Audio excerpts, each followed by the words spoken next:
Um, yeah, I mean, drove down, did a great job in first possession. Obviously when I got a touchdown, it was good, and kind of slowed down. Kind of they started changing up a little bit, a couple of things, in the run game, and then pass game wise, we're just struggling out there a little bit, and is what it is. Offense struggled, and we just didn't get on top tonight. So it sucks, but we're all right. Jalin, can you talk about starting the game at quarterback? Obviously, you've played there, here and there, a few snaps here and there, but the entire first quarter, and what that was like, and what was the game plan going in?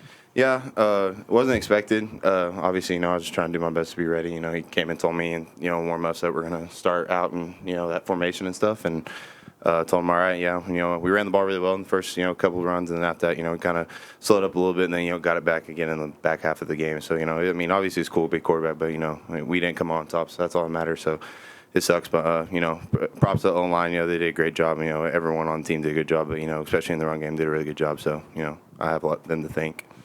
When you look at the second half, I mean, do you take some pride in the way you guys did fight in the second half? Yeah, I mean, we weren't going to quit. Obviously, we could have just sat there and, we could have let them put up as many points as you can. Obviously, Trey went out there and got a big interception. We're able to score some points. So I don't think it's in anyone's DNA on this team to give up and quit and just, be done and, lose as bad as, U of A did a couple years ago. So, it sucks. And, it's 2 years in a row now that we've lost. But, obviously, we got to work. And, if we decide to come back, whoever the situation may be, we'll be ready to go. Jordan, as you have a chance to kind of step back and digest everything, what's going to stand out to you most about this team this year? No, not really. No, I haven't really had a chance to sit back and digest anything. I'm just embarrassed and mad. I mean, I don't know. No, I haven't really digested or thought about anything. I'm pissed off. Jordan, from a coverage or just like an approach standpoint to that first half, what did you think was kind of not working to the way that you wanted, or what were you trying to do? They were getting a lot of stacks and bunches, kind of playing with our rules. You know what I'm saying? They were well prepared in that aspect. But at the end of the day, we as players have to adjust. That's not on coaches. That's on us, and we got to make some of those plays. They made them. We didn't. That's why they won the game. It felt like, they had a hard time getting to the QB, which we kind of knew going in was going to be hard to get to Noah Fafita. He's not been sacked a lot. Was the pressure not getting to him, was that harder on the secondary to, get the coverage, or was that allowing for a lot of time? I mean, if you're not getting pass rushes, it's hard for anybody to cover. But at the same time, if you're not covering, the rush is not going to get there. You know what I'm saying? They need time, too. It goes hand in hand. It's not on the D-line. We got to make plays. At the end of the day, in the secondary, we got to make plays, and we didn't. That's why we didn't win the game. Trey, this defense has had really high highs and kind of low lows, and the consistency hasn't been what you guys have hoped for. What do you think are the main factors in that?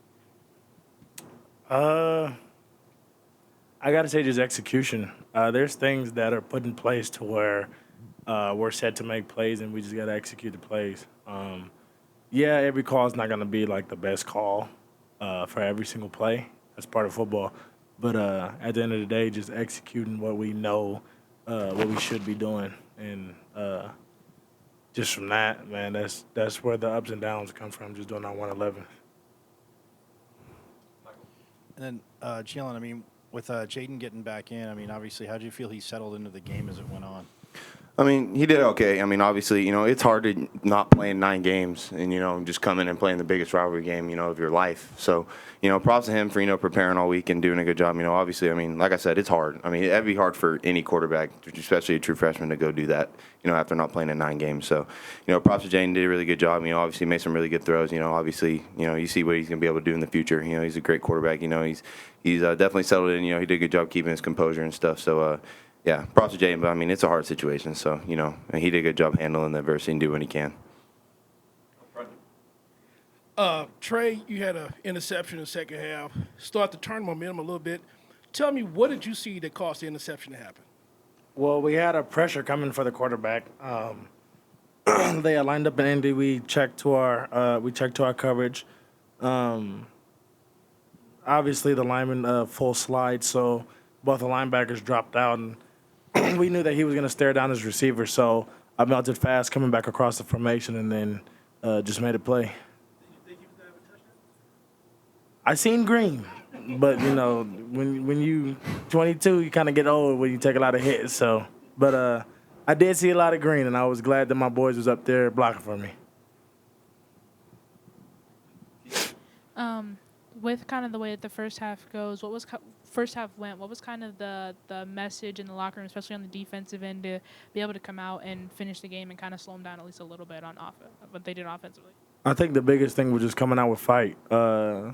In the past, we've kind of settled down or laid down, I'd say, with some of the teams that probably been up by two or more scores. So the biggest thing was to come out and fight. That's not the type of team that we are. That's not the type of character of men that we have. So we relayed the message that we're going to come out, we're going to fight no matter the score, after score, and we're going to play ball. We're going to play football. And for the seniors and for the guys that this is their last time on the field, we're going to give it all, whether it be risking limb to leg to arm. We're going to risk it all for those guys. And being one of those guys, I was willing to risk it all for my boys. So just being able to show that fight and show that we're not a team that's just going to lay down.